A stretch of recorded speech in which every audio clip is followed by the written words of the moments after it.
यो फेरि पनि कांग्रेस एमाले माओवादीलाई भोट दिएर यो देश बन्छ भन्ने सपना राख्नु भनेको यो देश बर्बादीमा अरु थप सहायक बन्नु हो। आफू पनि त्यो अपराधमा संलग्न हुनु। वाक्क भइसके यो नेताहरूको नाम लिँदा लिँदा अब तपाईहरुले बुझ्नुहुन्न भनेर नाम लिनुपर्छ के गर्न आउँदैनौ। हाम्रो कामले भोट माग्छ। हामी रिसले मात्रै कांग्रेस एमाले माओवादीले गरेनन् भनेर रिस पोख्न मात्रै हामी हिँडेका छौं। नवप्रतिभालाई प्रोत्साहन, अग्रजलाई सम्मान, दुखी पीडितलाई सहयोग हाम्रो अभियान। धन्यवाद छात्र साईजी। यस विशाल सभाका सभापतिजी, पार्टीका महामन्त्री, प्रदेश अध्यक्ष, प्रवक्ता, सहमहामन्त्री, सहायक प्रवक्ता, पार्टीका केन्द्रीय सदस्यहरू, जिल्ला अध्यक्षजी, विभिन्न तहका पदाधिकारी सदस्यहरू, उपस्थित अत्यन्तै प्यारा दोधारा चाँदनीवासी आमा बुबा दिदीबहिनी तथा दाजुभाइहरू, पत्रकार साथीहरू, अन्य उपस्थित भद्रा महिला तथा सज्जनवृन्द, महाकाली पश्चिमको यो पवित्र भूमिमा आज पहिलोचोटि उपस्थित भएर तपाईहरुसँग भेटघाट गर्न पाउँदा आफ्ना कुराहरू राख्ने मौका पाउँदा म अत्यन्त हर्षित र गौरवान्वित छु। यो महाकाली पश्चिम तपाईहरु हुनुहुन्छ, त्यसकारण नेपाल भन्ने भूमि पनि छ। तपाईहरु सीमा रक्षकको रूपमा उभिनु भएको छ, बस्नु भएको छ। हाम्रा देवी देवता समान तपाईहरु सबैलाई, दोधरा चाँदनीवासी सबैलाई म आफ्नो तर्फबाट र आफ्नो पार्टीको तर्फबाट हार्दिक अभिवादन व्यक्त गर्न चाहन्छु। राष्ट्रिय प्रजातन्त्र पार्टीको ऐतिहासिक एकता महाधिवेशन पछि हामी प्रत्यक्ष रूपले जनता जनार्दनसँग भेट गर्ने क्रममा देशका विभिन्न भूभागहरूमा पुगिराखेका छौं। त्यही सन्दर्भमा आज हामी यहाँ आएका छौं।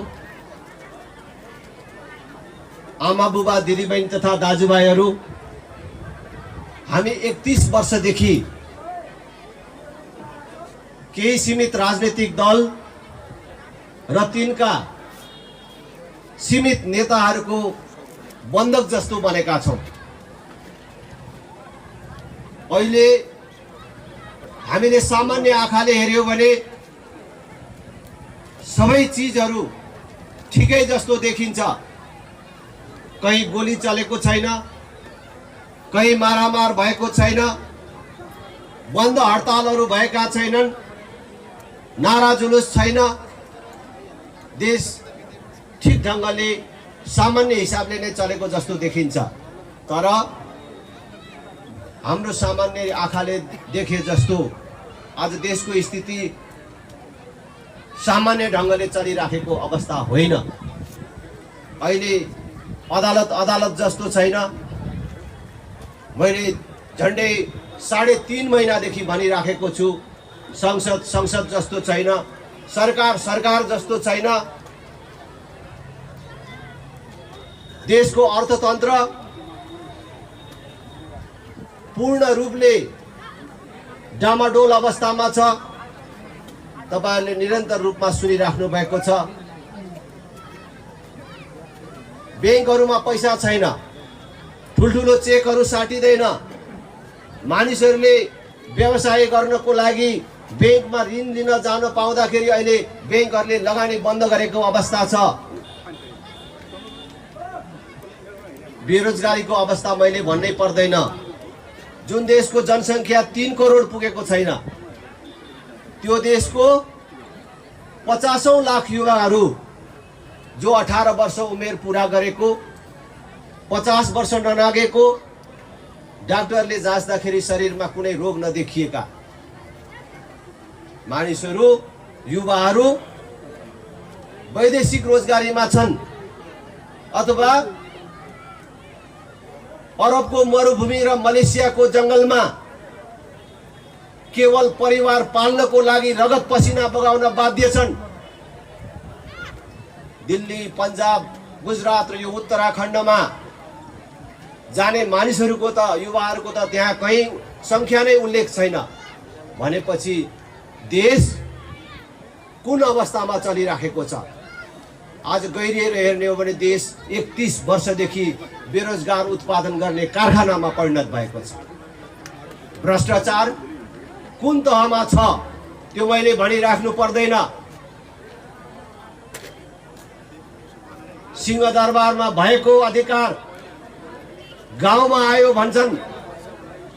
सिंहदरबारमा भएको अधिकार मात्रै गाउँमा आएन, सिंहदरबारमा भएको भ्रष्टाचार पनि गाउँमा आइपुगेको छ। आज वडा तहसम्म हुने भ्रष्टाचार तपाईले आफ्नो आँखाले देख्नु भएको छ। आज मानिसले कर तिर्न पनि घुस खुवाउनु पर्ने अवस्था सिर्जना भएको छ। यो सामान्य अवस्था होइन। 4 वर्षमा राष्ट्रिय ऋण दोब्बर भएर गएको छ। 4 वर्ष अगाडि राष्ट्रिय ऋण 8 खरबमा थियो, आज 17 खरबमा पुगेको छ र यो बढ्ने क्रम निरन्तर रूपमा अगाडि गइरहेको छ। 4 वर्ष अगाडि, खास गरी यो संघीयता कार्यान्वयन गर्नुभन्दा अगाडि हामीले के विषयमा कर तिर्थ्यौं, के विषयमा कर लाग्थ्यो, हामीले सोच्नु पर्थ्यो। केमा कर तिर्नु पर्ने हो भनेर हामीले सम्झनु पर्थ्यो। तर आज यो संघीयता कार्यान्वयन भएपछि कर नलाग्ने कुन विषय छ भनेर हामीले खोज्नु पर्ने बेला भएको छ। करको दायरा मात्र बढेको छैन, करको दर पनि बढेर गएको छ। हिजो 17 रुपियाँ तिर्नु पर्ने ठाउँमा आज कतिपय ठाउँमा 1700 र 7000 सम्म कर लाग्ने व्यवस्थाहरू भएको छ। यति धेरै ऋण, यति धेरै करबाट आज देशले के पायो के पाएन हामीले प्रत्यक्ष रूपमा देखिराखेका छौँ। आज त्यति मात्र होइन, देशको अन्तर्राष्ट्रिय जगतमा विश्वसनीयता समेत समाप्त भएर गएको छ। नेताहरूले देशलाई एउटा अविश्वसनीय देशको रूपमा दुनियाका अगाडि परिचित गराएका छन्। वैदेशिक सम्बन्धलाई सत्ता चढ्ने सिडीको रूपमा यिनीहरूले प्रयोग गर्दाखेरि आज अन्तर्राष्ट्रिय जगतमा नेपालको विश्वसनीयता गुमेको छ मात्र होइन, वैदेशिक हस्तक्षेप बढेर गएको छ। शक्ति राष्ट्रहरूको रणनीतिक प्रतिस्पर्धा स्थलको रूपमा नेपाल परिणत भएको छ।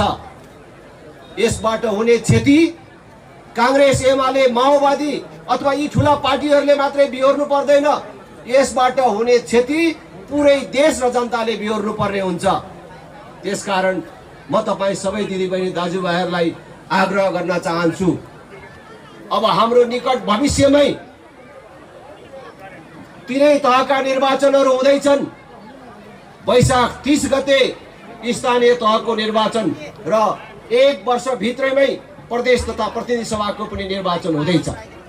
अब हामीलाई यी ठूला राजनीतिक दलहरूका प्रति असन्तुष्टि व्यक्त गरेर यी दलहरूले देशलाई बर्बाद गरे, खत्म गरे भनेर बस्ने छुट छैन।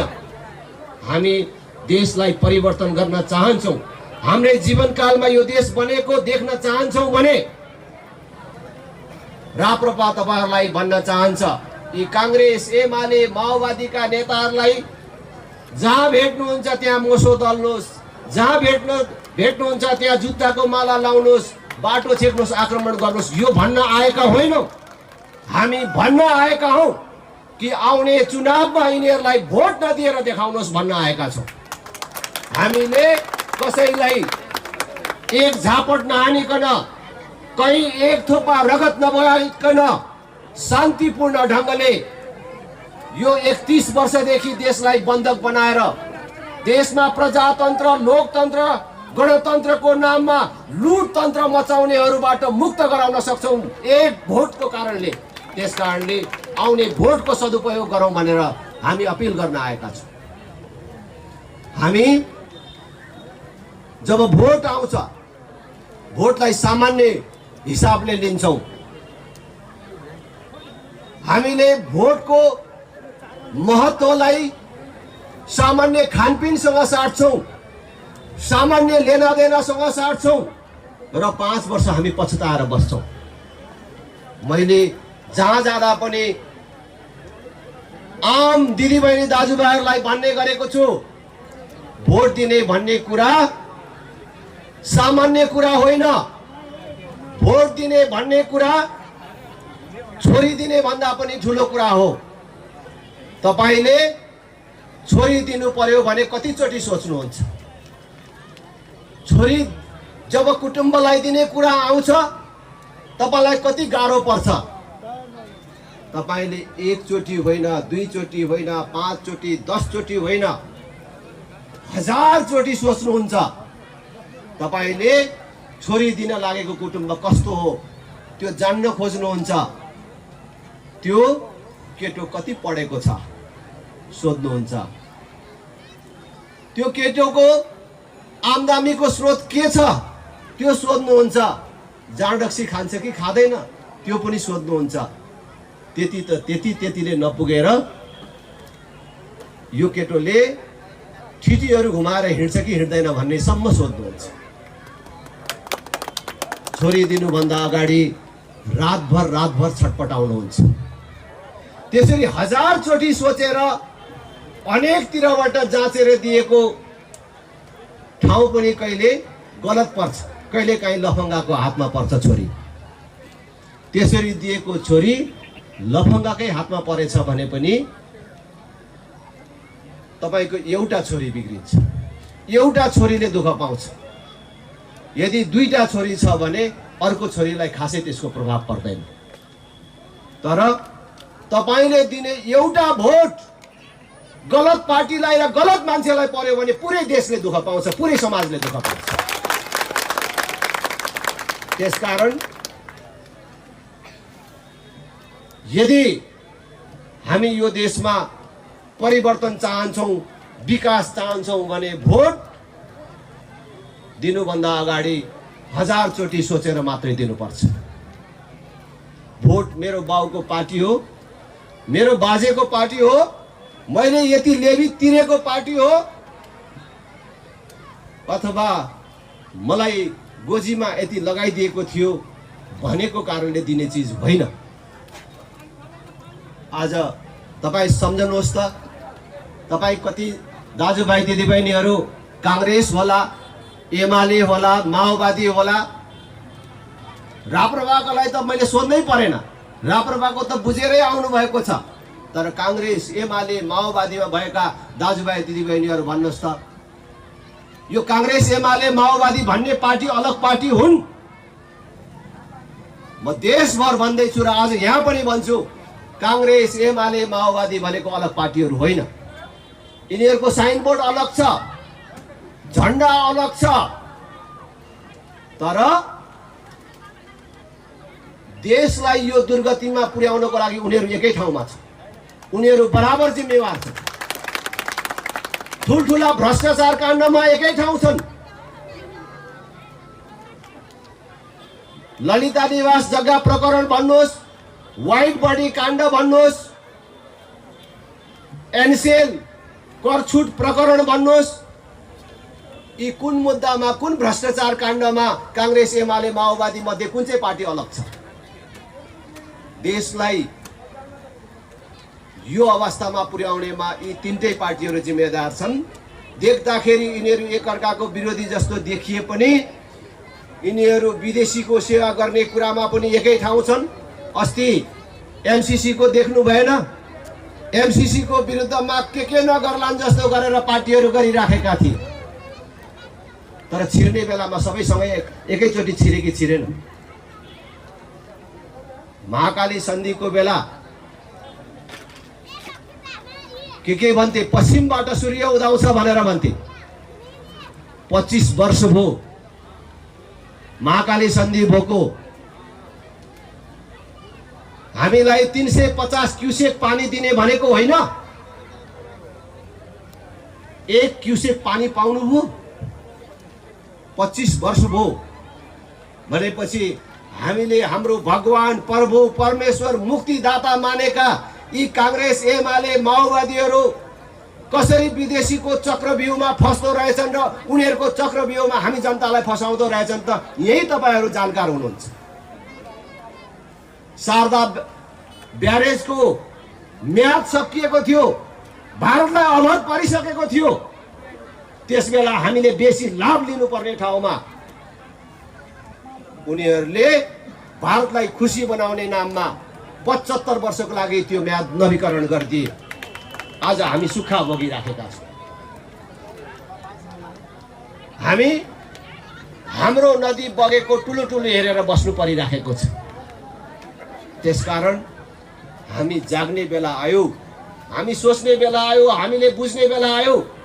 हामीलाई त यिनीहरूले हाम्रो देश नमागिकन चल्दैन, विदेशीहरूको सहयोग नलिकन चल्दैन भनेर निरन्तरको रूपमा हामीलाई दास बनाउने तर्फ गइसके। हामीले आशा गरेका, समाजले आशा गरेका नेताहरू पनि भन्छन् विदेशीहरूको सहयोग नलिकन चल्दैन, त्यसैले यो एमसीसी ल्याउनु पर्छ र अरूसँग पनि फेरि माग्नु पर्छ भनेर भन्छन्। र एमसीसीले ल्याउने कुरा के हो? उनीहरुकै कुरालाई मान्दिने हो भने नकारात्मक कुरा नगरेर उनीहरुको सकारात्मक पक्षलाई मात्रै भन्ने हो भने उनीहरुले के भन्छन्? यो एमसीसी अन्तर्गत आउने पैसाले केही किलोमिटर बिजुलीको तार टाङ्ने, ट्रान्समिसन लाइन बनाउने र त्यसबाट नेपालमा उत्पादन हुने बिजुली भविष्यमा भारत बंगलादेशलाई बेच्ने भनेर भन्छन् र केही किलोमिटर बाटो स्तर उन्नति गर्ने भनेर भन्छ। आज तपाई सम्झनुहोस् त, हाम्रो देशको बिजुली बेच्ने भनेर हामीले 60 अरब अनुदान लिएर, हाम्रो नाममा अनुदान लिएर हामीले तार टाक्छौं। तर जुन बेला हामीले बिजुली उत्पादन गरिसक्छौं र साँच्चै नै हामीले बिजुली यहाँ सदुपयोग गर्ने नीति नबनाएर बेच्नु पर्ने खालको अवस्था भयो भने त्यसबेला भारतले मैले वैकल्पिक ऊर्जाको विकास गरिसके, मलाई तिम्रो बिजुली किन्नु छैन भन्यो भने के गर्ने? त्यो तारमा के कुदाउने? हाम्रो नेताहरूले भन्नु पर्थ्यो यो 31 वर्षमा एउटा नेता, एउटा पार्टी जन्मेन जसले हाम्रो देशको बिजुली हाम्रो देशमै खपत गर्छौं। अब हाम्रो देशका सबै गाडीहरू बिजुलीले चल्ने व्यवस्था हामी मिलाउँछौं, बिजुली गाडीहरू ल्याउँछौं। अब हामी ग्यास बाल्दैनौं, हामी प्रत्येक घरमा बिजुलीले भात पकाउने व्यवस्था मिलाउँछौं, ग्यास भन्दा सस्तोमा बिजुली बाल्न दिन्छौं। यो सोच बनाउने नेता किन जन्मेन? आज तपाईहरुलाई थाहा छ 8 महिनामा डिजेल, पेट्रोल, ग्यासमा मात्रै 1 खरब 63 अरब भन्दा बेसी पैसा बाहिर गएको छ। त्यो पैसा हामीले यही राख्न सक्यौं भने हाम्रो बिजुली किन बाहिर बेच्नु पर्यो? हामीले हाम्रो देशलाई औद्योगिकरण तर्फ लगेर हाम्रो बिजुली यही खपत गर्छौं, धेरै उद्योग धन्दाको विकास गरेर हाम्रो भाइ छोराहरूले यही गरी खाने वातावरणको निर्माण गर्छौं भनेर भन्न सक्ने एउटा पार्टी र नेता हामीले किन पाउन सकेन? सधैँभरि देशलाई परनिर्भर बनाउने यी योजनाकारहरूलाई अब हामीले बदला दिनुपर्ने भएको छ, फेर्नु पर्ने बेला भएको छ। म तपाईहरु सबैलाई आग्रह गर्न चाहन्छु, अनुरोध गर्न चाहन्छु, हामी कुनै पनि पार्टीको गोठमा बाँधिएर राखेको गाईबस्तु होइन। हामी स्वतन्त्र छौं, सार्वभौम छौं। आजसम्म हामीले जे गल्ती गर्यौं, हामी त बर्बाद भयौं, तर हाम्रो भावी सन्ततिलाई, हाम्रो भविष्यलाई बर्बाद हुन नदिनको लागि पनि अब परिवर्तनको संवाहक बन्छौं। भन्ने अठोट गरेर एकचोटि कांग्रेस कम्युनिस्टको विकल्पमा राष्ट्रिय प्रजातन्त्र पार्टीलाई मद्दत गर्नुहोस् भनेर अपिल गर्न चाहन्छु। आगामी स्थानीय तहको निर्वाचनमा राष्ट्रिय प्रजातन्त्र पार्टीलाई तपाईहरुले जिताउनु भयो भने हामी कांग्रेसले काम गरेन, एमालेले काम गरेन, माओवादीले काम गरेन भनेर भन्न मात्रै आएका छैनौं। राष्ट्रिय प्रजातन्त्र पार्टीले चुनाव जितेको स्थानीय तहमा राष्ट्रिय प्रजातन्त्र पार्टीले देशै जित्यो भने कस्तो देश बनाउने रहेछ त्यो स्थानीय तह बनाएर हामी देखाइदिन्छौं। हामीले चुनाव जितेको स्थानीय तहमा 12 कक्षासम्म पूर्ण रूपले निशुल्क हुन्छ। सबै विद्यालयमा कम्प्युटर शिक्षा अनिवार्य रूपमा हामीले लागू गर्छौं। प्रत्येक नागरिकका छोराछोरीले दिनमा 1 घण्टी कम्प्युटरमा बस्न पाउने व्यवस्था मिलाउँछौं। बाल कक्षाहरूलाई अहिले तपाईहरुले सुन्नु भएको छ नि मन्टेसरी कक्षा भनेर, त्यो स्तरमा अभिवृद्धि गर्छौं, स्तर वृद्धि गर्छौं। बाल शिक्षकहरूलाई हामीले न्यूनतम 15,000 तलब पाउने व्यवस्था मिलाउँछौं। अहिले 6,000 7,000 मा पढाइराखेका छौं। हामीले वर्षैभरि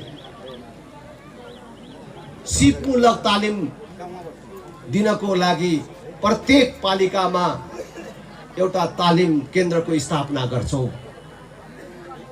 स्वास्थ्यमा कुनै पनि नागरिकले आधारभूत स्वास्थ्यबाट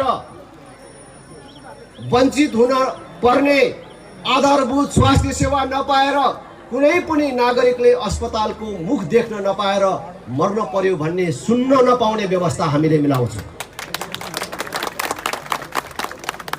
हामी पूर्वाधार विकासको क्षेत्रमा आफूले जितेको पालिका नेपालकै नमुनाको रूपमा विकसित गर्छौं। कृषि उच्च प्राथमिकतामा हुनेछ। सतह सिँचाइ दिन नसक्ने अवस्थामा ठाउँमा, त्यसको स्रोत नभएको ठाउँमा भूमिगत सिँचाइको व्यवस्था गर्छौं। प्रत्येक किसानको खेतबारीमा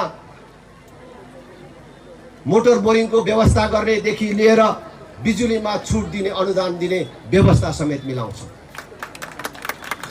ज्येष्ठ नागरिक, महिला, बालबालिका, फरक क्षमता भएका नागरिकहरूलाई विशेष सुरक्षाको व्यवस्था मिलाउँछौं। कुनै पनि ज्येष्ठ नागरिकले पालिकाबाट लिनुपर्ने सुविधा पालिका धाउन नपर्ने, घर दैलोमा पुग्ने व्यवस्था हामीले मिलाउँछौं।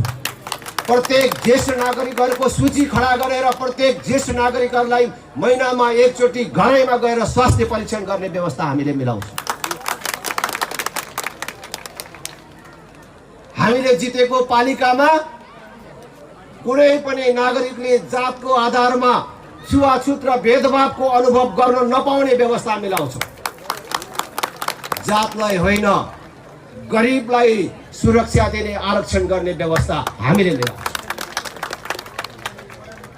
कोही दलित हुने छैन, कोही उपेक्षित हुने छैन, सबै समान हुने व्यवस्था हामीले मिलाउँछौं। तपाईले अहिले देख्नु भएको छ, अहिलेको संविधानमा एकातिर लेखेको छ कसैलाई जातको आधारमा, धर्मको आधारमा, वर्णको आधारमा, लिङ्गको आधारमा छुवाछुत र भेदभाव गर्यो भने त्यो दण्डनीय हुनेछ भनेर भन्छ। तर अर्कोतर्फ त्यही संविधान अन्तर्गत ऐन बनाएर के भन्छ भने फल्ना फल्ना जाति चाहिँ दलित हुन् भनेर भन्छ। यो विभेदकारी भयो कि भएन? आज एउटा म चाहिँ तथाकथित भन्छु, तथाकथित दलित समुदायको बच्चा जन्मिँदाखेरि उसलाई म दलित हुँ, म सानो जात हुँ भन्ने कुरा थाहा हुँदैन। तर स्कुलमा गएको दिन पहिलोचोटि त्यहाँको शिक्षकले बोलाउँछ सुविधा दिने नाममा, दलितको छोराछोरी जति यता आऊ भनेर भन्छ। त्यही दिनदेखि विभेद सुरु हुन्छ।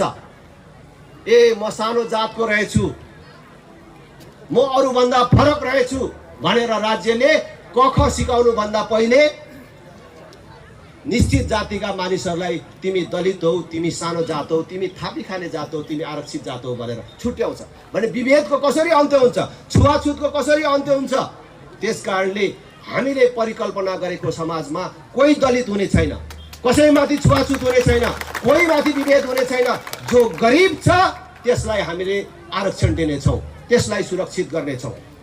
हामीले जितेको पालिकामा त्यही पालिकाको मतदाता भएको कुनै पनि नागरिक यदि घरबार विहीन छ भने ऊ घरबार विहीन हुने छैन। छुट्टै आवासको व्यवस्था गरेर हामीले व्यवस्थित गर्नेछौँ। र यसमध्ये राजेन्द्र लिङ्गदेनले तपाईँहरूलाई भन्न चाहन्छु, कुनै कल्पना गरेको विषय भनेको होइन, कुनै कल्पना गरेको विषय होइन। अहिले पनि हामीले साह्रै थोरै गाउँपालिकाहरू र नगरपालिकाहरूमा चुनाव जितेका छौँ। त्यहाँ अहिले पनि हामीले यी मध्येका धेरै कामहरू लागू गरेर देखाएका छौँ। हामीले जितेको कचन कवल, हल्दीबारी जस्ता गाउँपालिकाहरूमा 12 कक्षासम्म अहिले निःशुल्क छ। सबै नागरिकका छोराछोरीहरूले कम्प्युटरको माध्यमबाट पढ्न पाउने व्यवस्था मिलाएको छ। कचन कवल गाउँपालिकामा त सहरमा 100 रुपियाँ पर्ने औषधि गाउँमा 70 रुपियाँमा किन्न पाउने सुलभ औषधि पसल खडा गरेका छन्। त्यसकारण एकचोटि राष्ट्रिय प्रजातन्त्र पार्टीलाई हेर्नुहोस्, राष्ट्रिय प्रजातन्त्र पार्टीलाई सहयोग गर्नुहोस्। आज यो सुदूरपश्चिममा छाडा चौपाएको समस्या जटिल रूपमा देखिएको छ। राष्ट्रिय प्रजातन्त्र पार्टीले जितेको हरेक पालिकामा एउटा गौशालाको स्थापना गरिनेछ। गौमाताको संरक्षण पनि गरिनेछ, जनताको बालीको पनि सुरक्षा गरिनेछ। यसको लागि कसैको अनुदान चाहिँदैन। अहिले पालिकाहरूमा आइराखेको पैसाले नै पुर्याउन सकिन्छ। मैले अहिले जति भनेको छु यही पैसाले यी सबै व्यवस्थापन गर्न सकिन्छ। त्यसको लागि भ्रष्टाचार शून्य हुनुपर्छ। हामी भ्रष्टाचारको विरुद्ध त अभियान चलाएर हिँडेका छौँ। भ्रष्टाचार गरेर खानु, आमाको रगत खानु सर मानेर हिँड्छौँ भनेर भनेका छौँ। हामीले हाम्रो उम्मेदवारहरूलाई सुरुमै शपथ गराउनेछौँ भ्रष्टाचार गर्दिन भन्ने कुरा, र त्यसले झुक्क्याउन सकिन्छ भनेर कोही छिर्न खोज्छ भने अगाडि नै हामीले राजीनामा लिएर राखेका हुनेछौँ। हामीले अगाडि नै राजीनामा लिएर मात्रै हामीले उम्मेदवारी दिन पठाउँछौँ। त्यसकारणले हामीले भ्रष्टाचार नगर्ने, भएकै स्रोत साधन प्रयोग गरेर गाउँलाई राष्ट्रिय प्रजातन्त्र पार्टीले पुरै देश जित्यो भने कस्तो देश बनाउने रहेछ बनाएर देखाउनेछ। तपाईँहरू एकचोटि साथ दिनुहोस्। राष्ट्रिय प्रजातन्त्र पार्टीले चुनाव जित्यो भने राजा आउँछ, हिन्दू राष्ट्र ल्याउँछ भनेर डर देखाउने मानिसहरू अहिले पनि अलिअलि छन्। अहिले पनि अलिअलि मानिसहरू राजाले के गर्यो के गरेन थाहा छैन। राजा त्यतातर्फ, राजाको पालामा के भयो त्यतातर्फ विश्लेषण गर्ने त्यो छुट र सुविधा अथवा जनतालाई त्यसबाट वञ्चित गरेर खालि राजाले यो देश बर्बाद गरे, राजाले यो देश बन्न दिएनन्, अब फेरि त्यही राजा यिनीहरूले ल्याउँछन् भनेर डर देखाउने काम गरिराखेका छन्। र त्यसो गरेर फेरि पनि जनतालाई मूर्ख बनाउन सकिन्छ भनेर अहिले पनि राजाको डर देखाएर राजनीति गर्ने मानिसहरू जिउँदो छन्। तर म भन्न चाहन्छु, यो दोधारा चाँदनी राजा महेन्द्रले बसाएको ठाउँ हो कि होइन? राजा वीरेन्द्रको पाइला परेपछि यहाँ विकासको मुहान सुरु भएको हो कि होइन फुट्न? त्यसकारण राजाको कुरा गर्दाखेरि कसैले हिंसा बोध गर्नु पर्दैन, कसैले डराउनु पर्दैन। हामीले नेपालमा राजा चाहिन्छ, हिन्दू राष्ट्र चाहिन्छ भनेर अकारण भनेको होइन। त्यसमाथि पनि बुझ्नु होला, 62-63 को राजनीतिक परिवर्तनपछि जुन बेला हामीले नेपालमा राजा चाहिन्छ, हिन्दू राष्ट्र चाहिन्छ भनेर भन्यौँ, हाम्रो कुनै व्यक्तिगत स्वार्थ थिएन। त्यसबेला राजाको कुरा गर्दाखेरि, हिन्दू राष्ट्रको कुरा गर्दाखेरि जिब्रो थुदिन सक्थ्यो, ज्यान जान सक्थ्यो। तर हाम्रो ज्यान जाओस् जिब्रो थुतियोस्, केही फरक छैन। जीवनमा सांसद मन्त्रीको कुरा छोड्दिउँ, एउटा वडाको सदस्य नभएर मरौँला, तर राज संस्था र हिन्दू राष्ट्र चाहिन्छ भन्ने मुद्दा जीवित राख्नुपर्छ भनेर हामीले राज संस्था र हिन्दू राष्ट्रको मुद्दा उठाएको हो। राज संस्था र हिन्दू राष्ट्रको मुद्दा कसैलाई राजा बनाउने, कसैले मान्ने धर्म स्थापित गर्ने कुरा मात्र होइन। राजा र हिन्दू राष्ट्र नेपालको स्थायित्वको आधार हो।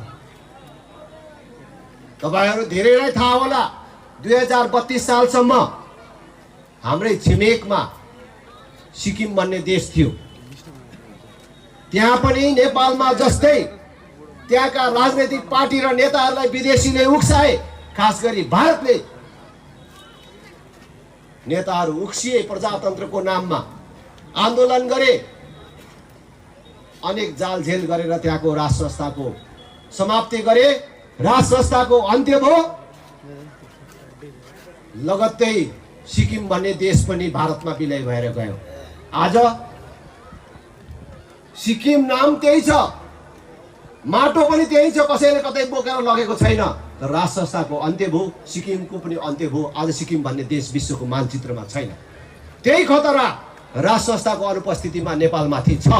त्यसकारणले नेपालको स्थायित्वको लागि हामीले राज संस्था चाहिन्छ भनेको हामीले अहिले भनेका छौँ।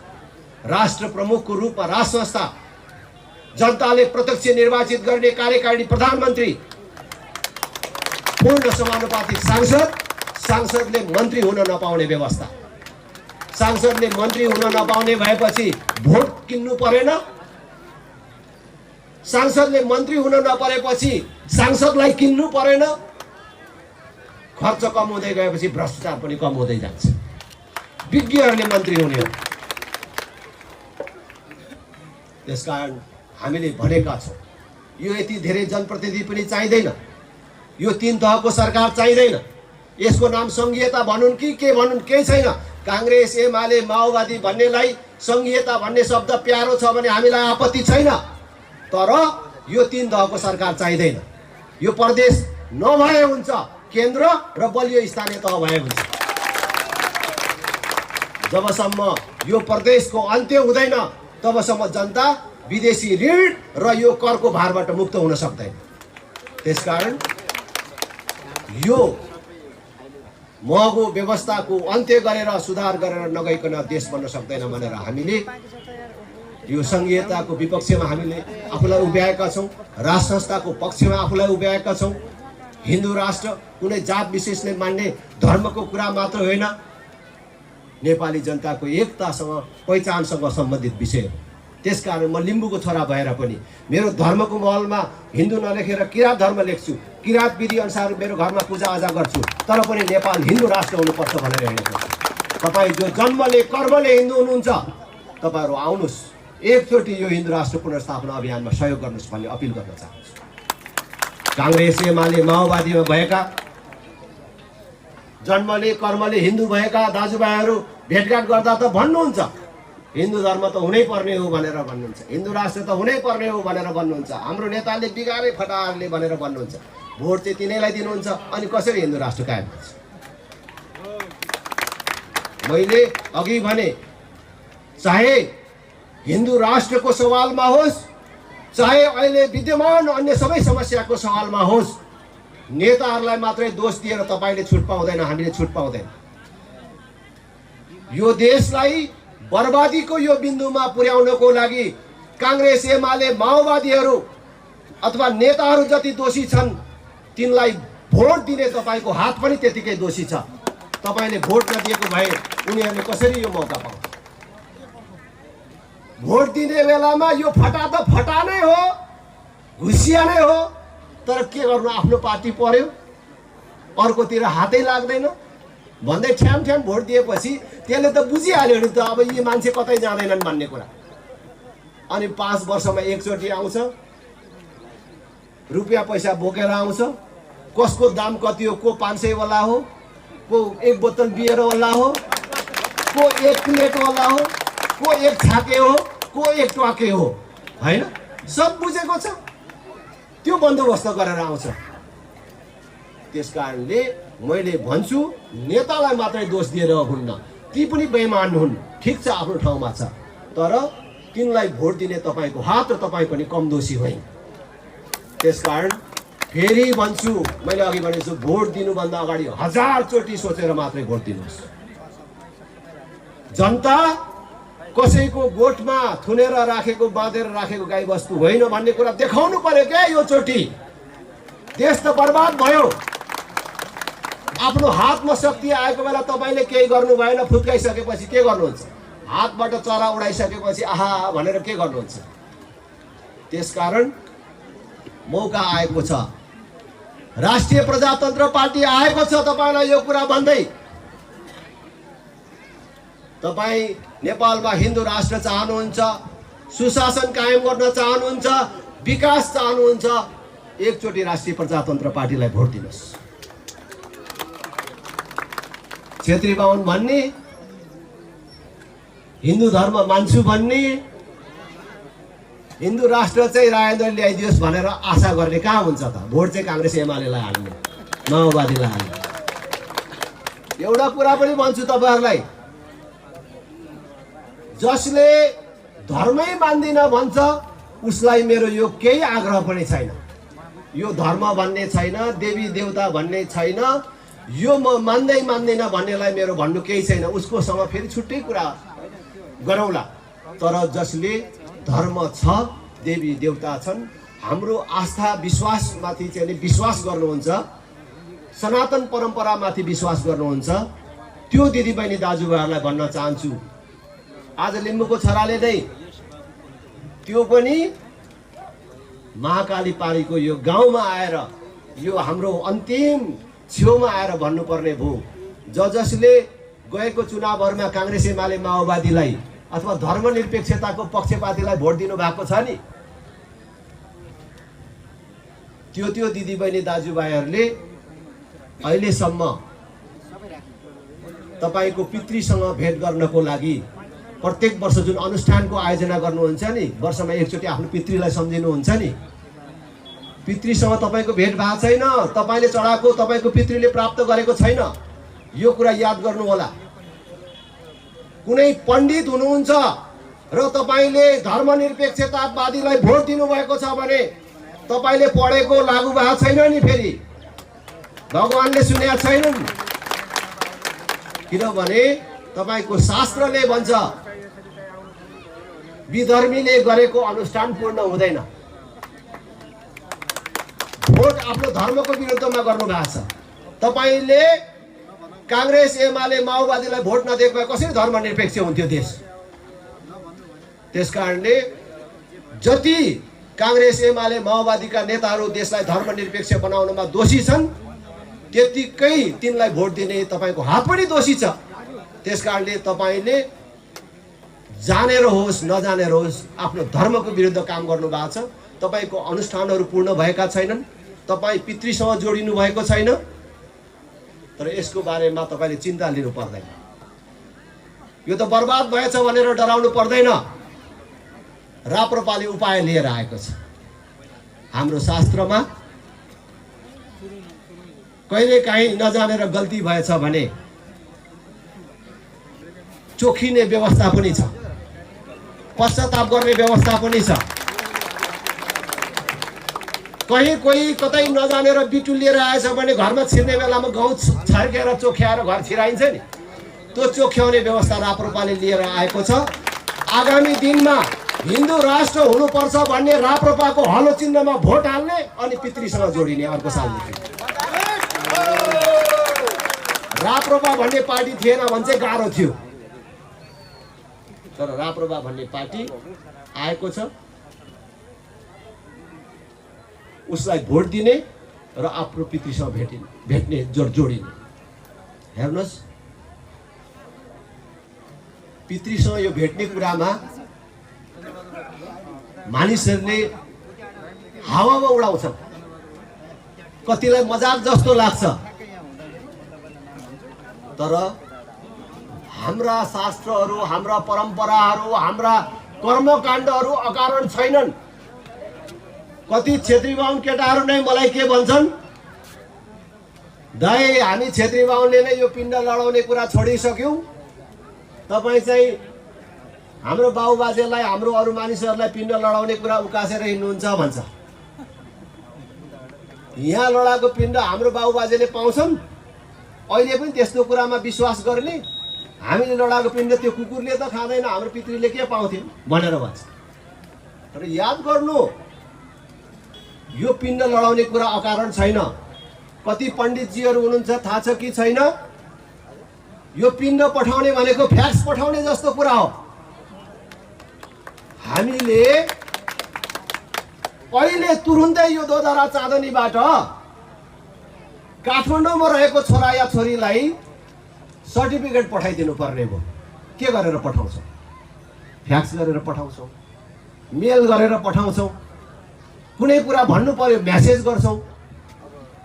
र हामीले पठाएको सर्टिफिकेट त कागज त यही रहन्छ, तर जसले जे पाउनु पर्ने हो पाउँछ कि पाउँदैन? पिण्ड पठाउने भन्ने कुरा पनि त्यही हो।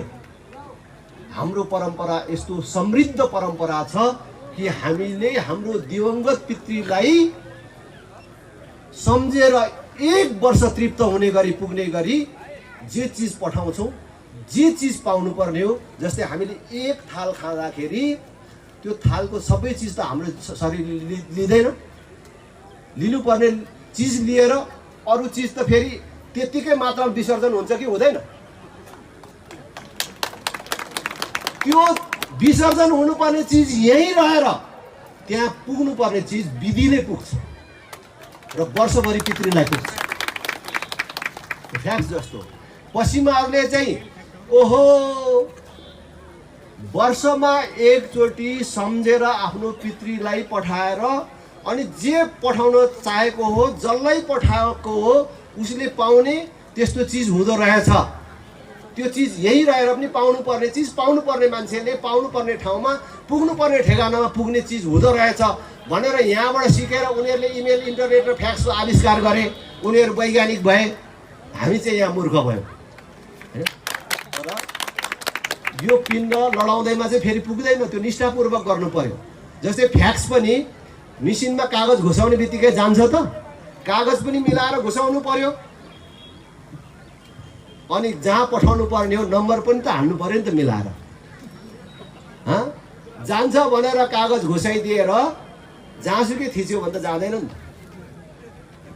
हामीले कहिलेकाहीँ म्यासेज पठाउँदैखेरि पनि कसैले केही भन्यो भने यस्तै, जस्तै मेरैमा घटना हुन्छ कहिलेकाहीँ, मेरो यस्तो गरिदिनु पर्यो हो राजेन्द्र, मलाई मेरो छोराको यहाँ जागिर भनिदिनु पर्यो, दर्ता नम्बर टिप्नु त भन्छ कहिलेकाहीँ है।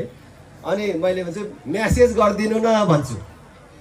अब उता म्यासेज गर्न पनि जान्ने हुनु पर्यो नि त होइन। अनि अब कनीकुथी गर्छ, अनि फेरि टडङ्गरिङ बजाउँछ, हेलो आयो म्यासेज भन्छ, हेऱ्यो छैन, अनि छैन भन, पठाएको त आएन भन्छ, नम्बरै ठिक थिचेको हुँदैन, कहाँ आउँछ होइन। त्यस कारणले जान्छ भनेर घुसाएर र जहाँसुकै थिचेर हुँदैन, ठिक ठाउँमा थिच्नुपर्छ।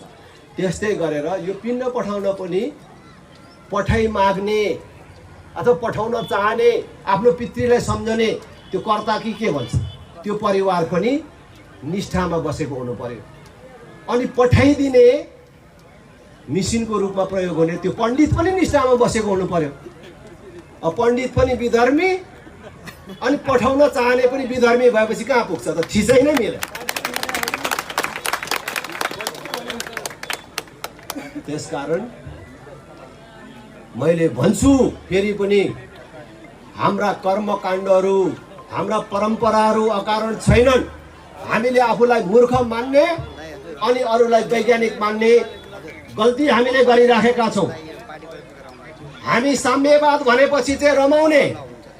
मार्क्सले साम्यवाद भने, साम्यवाद भनेको के हो? कोही कोही कम्युनिस्ट साथीहरू पनि हुनु होला।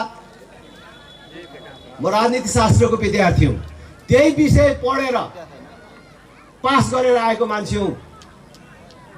साम्यवादको मूल सार भनेको के हो? संसार सबै बराबर, संसार एउटै राष्ट्र, सबै मान्छे बराबर, कोही उच्च निचो हुँदैन, तेरो मेरो छैन भने। मार्क्सले यो साम्यवादको परिकल्पना गरेको अथवा कम्युनिस्ट घोषणापत्र घोषणा भएको कहिले 1848 मा। तर हाम्रो शास्त्रले वसुधैव कुटुम्बकम भनेको कहिले हो? कति हजार वर्ष अगाडि हो। वसुधैव कुटुम्बकम भनेको पनि संसार सबै बराबर हो, एउटै हो भनेको होइन। संसारका सबै मानिस बराबर हुन्। हामी चाहिँ मूर्ख, उनीहरू चाहिँ अब क्रान्तिकारी। त्यसकारण हामी त कस्तो भयौँ भने अहिले हाम्रो देशमा 4 थरी सन्तान छन् रे। पहिलो, जसले बाउ बाजेको भन्दा पनि धेरै प्रगति गरेर माथि जान्छ, त्यो 1 नम्बरी छोरा अथवा 1 नम्बरी सन्तान भन्ने। छोरा मात्रै किनभने छोरी पनि हुन सक्छ। 1 नम्बरी सन्तान जसले बाउ बाजेको भन्दा माथि चाहिँ जान सकेन तर थामेर खायो, बाउ बाजे बराबरको भयो भने त्यो 2 नम्बरी भयो। अर्को थरी 3 नम्बरी, बाउ बाजेको भन्दा माथि जाने कुरा पनि भएन, थामी खाने कुरा पनि भएन, तर बाउ बाजेको बेचेर खायो, मागेर खाएन, त्यो तेस्रो थरी। तर अर्को चौथो थरी सन्तान हुन्छ जसले बाउ बाजे भन्दा माथि जाने कुरा त हुँदै भएन, थामी खाने कुरा पनि भएन, बेचेर पनि खान सक्दैन, उसको बाउ बाजेले कमाइदिएको सम्पत्ति अर्काले खाइदिन्छ। तिनकै पछि ताली बजाउँदै ओहो उहाँहरू नै महान, उहाँहरू नै भयङ्कर भन्दै हिँड्छ। हामी त्यस्तो चौथो थरी मान्छे भयो। अर्काले भनेको मानेर हिँड्ने। तिम्रो देशमा धर्मनिरपेक्ष चाहियो भन्यो, हो भन्यो। तिम्रो देशमा संघीयता चाहियो भन्यो, हो भन्यो। तिम्रो देश त राजाले नै बिगारेको, यो नहटाइकन हुँदैन भन्यो। त्यसैको पछि लाए ताली बजाउँदै हिँड्यो। हामी चौथो थरी भयो। आज तपाईँ हाम्रो अगाडि यिनीहरूले भनेको होइन कि यो राजा महँगो भयो, हामीले तिरेको सबै तिरो जति यही राजा र यो राजाको परिवारलाई पाल्नमा खर्च हुन्छ। अलिअलि उब्रिएको पैसा पनि स्विजरल्यान्डको ब्याङ्कमा लगेर राखेको छ। अनि देश कसरी बन्छ? यो सेतो हात्ती नहटाएसम्म यो देश बन्दैन भनेर भने। त्यति मात्र भनेनन्, तपाईँहरूको यतातिर भने कि भनेन, हाम्रोतिर त खुबै प्रचार थियो कि स्विजरल्यान्डको ब्याङ्कमा तात्कालीन रानीलाई पम्फा देवी नामकरण गरेर पैसा राखेको छ। त्यो पैसा मात्रै फर्काएर ल्यायो भने हरेक नागरिकलाई 4-4 बिघा जग्गा र 5-5 तोला सुन पुग्छ भनेर भन्थ्यो। आज नेपालमा राज संस्थाको अन्त्य भएको 15 वर्ष पुग्यो। राज संस्थाले जनताको नासो जनतालाई नै जिम्मा दिन्छु भनेर हात उठाएर हिँडेको 15 वर्ष पुग्यो। त्यसको लगत्तै राजाले त्यसरी राजदण्ड र सिपेट जिम्मा लगाएको लगत्तै काङ्ग्रेस एमाले माओवादीहरूले कृष्णप्रसाद सिटौलाको संयोजकत्वमा राजा र राजपरिवारको नाममा देश र विदेशमा कुन कुन ब्याङ्कहरूमा खाता खोलेको छ, कहाँ कहाँ पैसा छ, कहाँ कहाँ जग्गा जमिन छ भनेर खोज्ने समिति बनाएको थियो। तर आज 15 वर्ष बित्दाखेरि स्विजरल्यान्डको ब्याङ्कबाट कति पैसा फर्काएर ल्याए त यिनीहरू? कति पैसा राखेको रहेछ त? राजा महँगो हुन्छ भनेर भन्थ्यो, राजा महँगो रहेछ कि राष्ट्रपति महँगो रहेछ? त्यो कुरा पनि आज प्रमाणित भइसक्यो। त्यसकारणले हामी अब कोही पनि राज संस्था हिन्दू राष्ट्रको कुरा गर्दाखेरि डराउनु पर्दैन। यो राज संस्थाको हिन्दू राष्ट्रको विरोध गरेर अहिले पनि राजनीति गर्न सकिन्छ भन्नेहरू भ्रममा छन्। हामी नअल्मल्यौँ। तपाईहरु सबलाई मेरो अनुरोध छ, कांग्रेस एमाले माओवादी यिनीहरूलाई फेरि एकचोटि हेरौं भन्ने मूर्खता नगरौं। कांग्रेस एमालेलाई फेरि भोट दिएर फेरि देश बनाउँछन् कि भन्ने आश गर्नु भनेको साँडेको टाङमुनि बाल्टी थाप्नु जस्तो हो।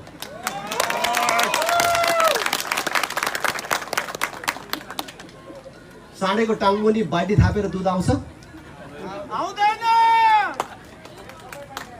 ए गाठे यसले त दुध दिएन, के पो आज बइमान गर्यो भनेर सुमसुमे आउँदा आउँछ? यो त साह्रै बदमास हो। 2-4 सिर्कना नलगाइकन भएन भने सिर्कना लाउँदा दिन्छ दुध? सिर्कना लाउँदा पनि आउँदैन, सुमसुमी आउँदा पनि आउँदैन।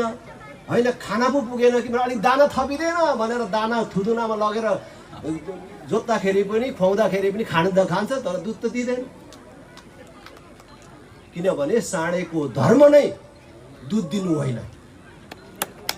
दुध दिन त गाईकै कानमुनि जानुपर्छ। काङ्ग्रेस, एमाले, माओवादीले 31 वर्षमा देखाए यिनीहरूले देशलाई पनि राम्रो गर्दैन, विकास पनि गर्दैन। काङ्ग्रेस एमाले गर्दैन भन्ने कुरा थाहा पाइकन फेरि एकचोटि हेरौँ भनेर दिनु भनेको साँडेको टाङमुनि जानु जस्तो।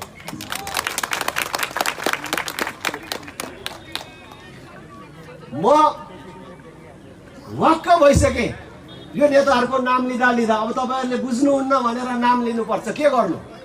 उहाँहरूले पनि लाइभमा कुनै न कुनै दिनको सुन्नुहुन्छ होला, कसै न कसैले लगेर सुनाउँछ होला, शेरबहादुर देउवालाई देखाउँछ होला, केपी ओलीलाई देखाउँछ होला, प्रचण्डलाई देखाउँछ होला, राजेन्द्रले त ध्वंसै गर्यो तपाईँहरूको नाम लिएर भनेर भन्नु होला। नभनौँ भन्छु, नभने तपाईँहरूले बुझ्नुहुन्न। तपाईँहरूसँग भेटु न फेरि कैयौँ समय लाग्छ। न तपाईँहरू भन्नुहोस् त, हाम्रो राप्रपाका त के भन्नु, काङ्ग्रेस एमाले माओवादीबाट कोही वरपरबाट सुनिराख्नु भएको छ भने हात उठाएर भन्नुहोस् त, एकछिन छलफलै गरौँ न। के हुन्छ कुरा? म मात्रै सुनाउनु आएको होइन, तपाईँहरूका पनि कुरा सुनौ न। काङ्ग्रेस एमाले माओवादीका कोही साथीहरू हुनुहुन्छ भने शेरबहादुर देउवालाई अब कतिचोटि र कति वर्ष प्रधानमन्त्री बनायो भने यो देश बनाउनुहुन्छ? लु भन्नु त। कोही हुनुहुन्छ काङ्ग्रेस साथीहरू? कोही एमालेको साथीहरू हुनुहुन्छ? केपी ओलीलाई अब कति वर्ष थपिदियो भने चाहिँ यो देश बन्छ होला त? लु भन्नु त। प्रचण्डलाई कति थपिदियो भने यो देश बन्छ होला? यो फेरि पनि काङ्ग्रेस एमाले माओवादीलाई भोट दिएर यो देश बन्छ भन्ने सपना राख्नु भनेको यो देश बर्बादीमा अरू थप सहायक बन्नु हो, आफू पनि त्यो अपराधमा संलग्न हुनु हो। यो कुरा याद गर्नु होला। त्यसकारण त्यो गल्ती नगरौँ भन्ने अपिल गर्दै तपाईँहरू सबलाई आउने निर्वाचनमा एकचोटि, कति साथीहरूले भन्छ अरे राजेन्द्र के एकचोटि मागेको, अब पटक पटक राप्रपालाई भोट दिनुपर्छ भनेर भन्छ। त्यस्तो गर्नु हुँदैन। पटक पटकलाई माग्नु पर्यो, एकचोटिले कहाँ पुग्छ भने एकचोटि दिनुहोस्। एकचोटि दिएपछि त बाँकी हामीले माग्ने होइन, हाम्रो कामले भोट माग्छ अर्कोचोटिलाई।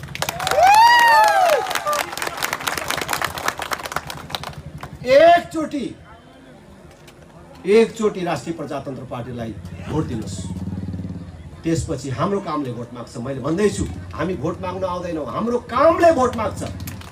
हामी रिसले मात्रै, काङ्ग्रेस एमाले माओवादीले गरेनन् भनेर रिस पोख्न मात्रै हामी हिँडेका छौँ।